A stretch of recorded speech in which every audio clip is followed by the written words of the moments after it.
Hello and welcome to Planet Pulse on Firstpost. The Earth is constantly changing, and in recent years, for the worse. Summers are getting hotter and winters harsher. Rising sea levels, floods, droughts, wildfires, and torrential rain have been disrupting lives across continents. The fight against climate change is needed now more than ever. On this show, we bring you all the top stories on the climate crisis, its causes, its brutal effects, and the warriors helping fight the menace. Recent geopolitical tensions have fueled a silent war. Countries are scrambling to boost their energy security, meaning many nations are turning to nuclear energy, and uranium is in high demand. But Australia is an unusual piece in this puzzle. It has one of the world's largest uranium resources. However, it has ruled out using nuclear power because Australia self-imposes a federal ban on nuclear energy. But now this nuclear debate is heating up again because Donald Trump's top energy official wants Canberra to go nuclear. What does this mean for Australia and for the energy race in a rapidly heating world? Here's a report.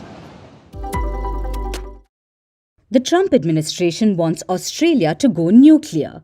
Recently, during a conference in the United Kingdom, US President Donald Trump's top energy official, the American Energy Secretary Chris Wright, urged Australia to overturn its self-imposed ban on nuclear energy and begin exporting enriched uranium.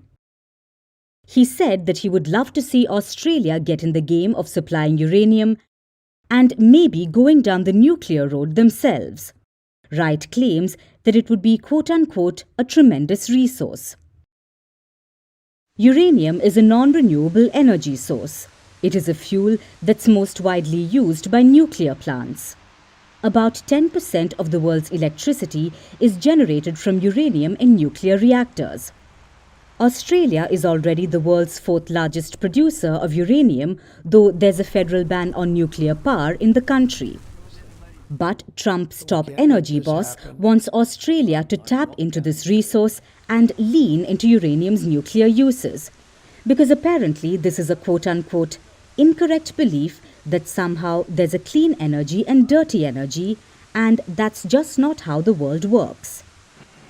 If this sounds bizarre in the day and age of climate awareness, that's because it is. For context, Wright is a former executive of a fracking company. He claims climate change risks are exaggerated and that the aim of net zero emissions is a sinister goal. Plus, he's a prominent supporter of Trump's drill baby drill pitch to expand fossil fuel use. Today I will also declare a national energy emergency. We will drill baby drill. So it's no surprise that he wants another country to get on the supposed exploitation wagon. The issue is already at the heart of a political firestorm in Australia between the Albanese government's plans to boost the use of renewable energy and the opposition, which has pledged to build 7 nuclear plants across the country for economic gains. Now, the US has all but fueled the fire, but experts say it is a sign of the times. Donald Trump is betting big on fossil fuel production. Since he came into office last month, he has declared a national emergency to support fossil fuels. He has signed executive orders to allow for new oil and gas exploration. He has reined in green funding and restricted new renewable energy projects. And now, his condemnation of clean energy is bound to have a ripple effect on other nations. Even though it's well known that fossil fuels like coal, oil and gas are the largest contributor to global climate change. They account for more than 75% of the global greenhouse gas emissions and about 90% of all carbon dioxide emissions. It is these greenhouse gases that blanket the earth, trap the sun's heat and lead to a rapid warming. It is worsening climate change to the point that it may cause more than 14 million deaths by 2050 and may lead to more than $12 trillion in economic losses. But it seems that for political leaders, short-term economic goals take precedence over the loss of life. When winter sports enthusiasts pack their gear for the much-anticipated Khelo India Winter Games in Kashmir's Gulmarg, they expected to glide down pristine, snow-covered slopes. But this year, they were instead met with an unsettling sight: barren landscapes and melting patches of what little snow remained. With the Games now postponed due to an unprecedented lack of snowfall, the event has become yet another casualty of climate change. The climate crisis is rewriting the region's future, one snowflake at a time. Here's our report.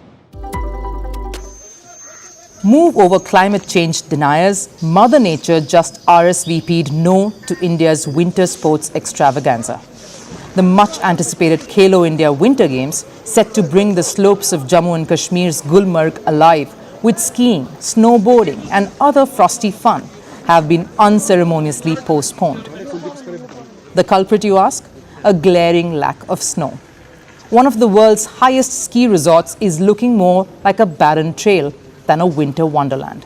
And if that's not a chilling sign of global warming, what is? Experts blame climate change, locals blame bad luck, and skiers, well, they're just standing around with their boots on, waiting for a miracle. The National Games, originally scheduled for February 22 to 25, were expected to see hundreds of athletes showcasing their talent in the icy heights of Gulmarg. Even India's Prime Minister Narendra Modi had voiced his excitement. He had anticipated that an event like this would highlight India's rising stars in winter sports. The disappointment is palpable, especially for the athletes who had been training relentlessly. मैं mostly यहीं पे practice करता हूँ और इस बार भी खेलो India यहाँ पे 5th एडिशन था, तो उसके लिए भी मैं फुली प्रिपेयर्ड था, क्योंकि इस बार मैंने लास्ट ईयर से ज़्यादा प्रैक्टिस की थी, क्योंकि लास्ट ईयर उतना रिजल्ट खास नहीं था, टॉप 10 में खेलो इंडिया में रहा। बट इस बार स्टार्टिंग में हमारा इवेंट हुआ यहाँ पे district and Khelo India trial, उसमें मेरा रिजल्ट अच्छा रहा। तो उम्मीद यही है, ये थी कि मैं स्टेट को मेडल दिलाऊँ, अपने स्टेट का नाम रोशन करूं कि और हमारा जो रिजल्ट है वो टॉप पे आए। बट अनफॉर्चुनेट हमारा जो खेलो इंडिया यहाँ पे अभी 22 से स्टार्ट था, बट वो बर्फ़ की वजह से बर्फ़ की ना होने की वजह से यहाँ पे वो पोस्टपोन हुआ। हम उम्मीद यही करेंगे कि कमिंग डेज में बर्फ़ वो प्रेडिक्शन है इंशाल्लाह होगी और इवेंट अच्छे से हो जाए और बाकी जो एथलीट्स है वो इसमें पार्ट लें, क्योंकि ये हमारे लिए एक बड़ा इवेंट होता है यहाँ। This marks the second time the event has been delayed since its inception in 2020. But hey, at least the sled dogs get a break. Once a thriving skiing hub, Kashmir's winter sports industry has been steadily losing its edge. The declining snowfall is not just a hiccup for tourism. It's a red flag for the region's ecology.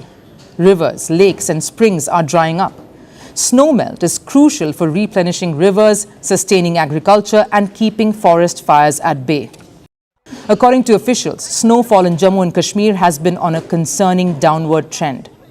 This year's precipitation has been especially grim. Last year, November saw an 80% deficit. December followed suit with 79%. And January 2025 didn't even bother to show up, clocking a stunning 100% shortfall. The overall picture remains bleak. Kashmir's winter woes don't stop at just missing snowflakes. The unusually dry season has triggered a wave of forest fires in the Tral region. It is home to a wildlife sanctuary. Forest officials and local volunteers have been scrambling to contain the blazes. Maybe it's time for sports lovers to trade their snowboards for fire extinguishers. The story isn't just about Gulmarg. Across the Himalayas, from Himachal Pradesh to Uttarakhand, ski resorts and mountain towns are experiencing the same snow shortage. The Annapurna range is also seeing a worrying decline in precipitation. And if you think this is just bad luck, think again. Studies show that the Himalayas are warming at a rate faster than global average. The UN Secretary General, Antonio Guterres, even pointed out that Nepal has lost nearly a third of its ice volume in the past 3 decades. With no confirmed date for the Khelo India Winter Games, the event organizers are stuck in limbo. They are waiting for the weather to cooperate. Organizers remain optimistic, eyeing potential snowfall around late February and early March. If the slopes get their icy makeover, the Games might yet see a revival. If not, it may be time to consider renaming them the Khelo India Mud Games. For now, Indians can hope that winter makes a dramatic last-minute comeback. Because without snow, Gulmarg's famous slopes are just, well, hills. And no one flies across the country to ski on dirt. Until then, ski booths stay packed, snowboards remain idle, and climate change gets another unwelcome victory lap. As Japan's Nara Park attracts millions of visitors eager to feed and photograph its famous bowing deer, a growing problem lurks beneath the charm: tourist litter. With no public trash bins in the park, plastic waste is piling up, and some of it is ending up in the stomachs of the sacred animals, leading to health risks and even deaths. Enter the beautiful Deer Squad, a dedicated team of little pickers, many of whom are individuals with disabilities who patrol the park, cleaning up after careless visitors. While authorities experiment with high-tech solar-powered trash bins, the real solution lies in changing tourist behavior. Here's our report. If you visit Japan's Nara Park, you will be greeted by a herd of seemingly polite deer bowing for treats. But behind this charming scene is a growing problem.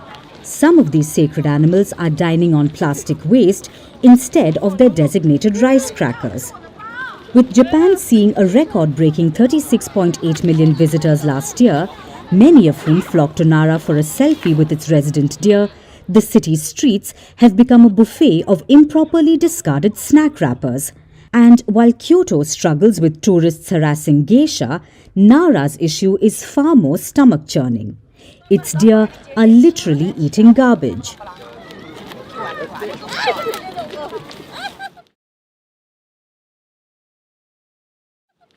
Enter the beautiful Deer Squad, an unsung team of litter warriors armed with gloves, tongs and a mission to save deer from tourist trash.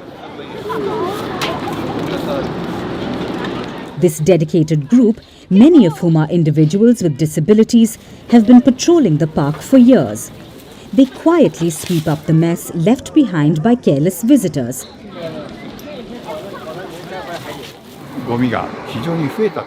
Several years ago, many tourists started coming here, and the amount of litter increased in the park. We then began seeing some deer falling ill after eating plastic trash. Some carcasses have even been found with chunks of plastic lodged inside them. A grim reminder that a tossed wrapper could have fatal consequences. Despite clear rules allowing visitors to feed the deer only special rice crackers, many tourists seem to believe that their half-eaten sandwiches or candy wrappers are fair game. And with no public trash bins in the park, a policy meant to stop deer from rummaging through them, litter is left where it falls. In Nara Park, visitors are encouraged not to feed deer with anything except for the deer biscuits. But some people apparently give them snacks for humans because we often pick up empty bags. We are not allowed to smoke here either, but we often collect cigarette butts.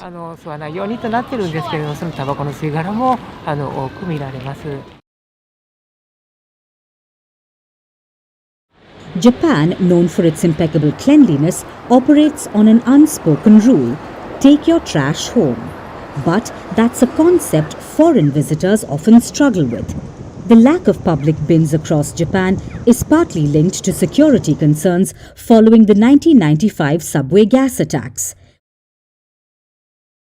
But in Nara, it's all about keeping the deer from dumpster diving. Now, in an effort to curb the trash crisis, Nara authorities are testing solar-powered self-compressing bins emblazoned with the plea, "Save the Nara deer from plastic waste." The $129,000 initiative is a gamble. Will tourists actually use them? For some, the cultural adjustment is real. This is not my first time in Japan, so I get used to that we have to carry our trash with us all the time. So I do it, but it's kind of strange for us. Like I get used to it already, but for me, like in Poland or generally in Europe, we don't carry our trash with us. Like we are taught to throw them away right away, and there is always a place to throw them right away. As Japan aims to nearly double its tourism numbers by 2030, the challenge of balancing visitor influx with environmental responsibility grows. While the beautiful Deer Squad does its best to keep Nara's famous residents safe, the real solution lies in a simple act: tourists picking up after themselves. So next time you visit Nara, enjoy feeding the deer, but keep the plastic for yourself. After all, the only thing they should be munching on is their designated rice crackers, not a tourist leftover candy bar. And that's it on Planet Pulse for today. We will see you again next week. Thank you for watching. Stay tuned to Firstpost.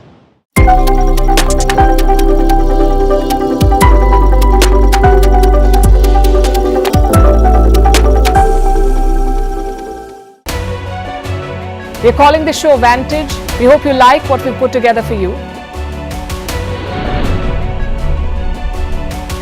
Touted as the minimum two-ways defense from that video. India's neighbors were the first to send the special edition of Vantage live from the White House throughout this week. Hindu Mandir in we're on our way to Tel Aviv. Measure, but it's also the perfect way to drive. I don't think that Prime Minister of Bhutan, Sherin Tagwe. Welcome to 60% of the world's office, Prime Minister Modi. Divya, we were actually how are you doing? How do you like? It's been 1 year since that meeting. Iron bars separate you from the outside. Out the vote efforts. Trump had, it says, and at $4.3 trillion, 300 billion by 2030. That's what we need to tackle climate change.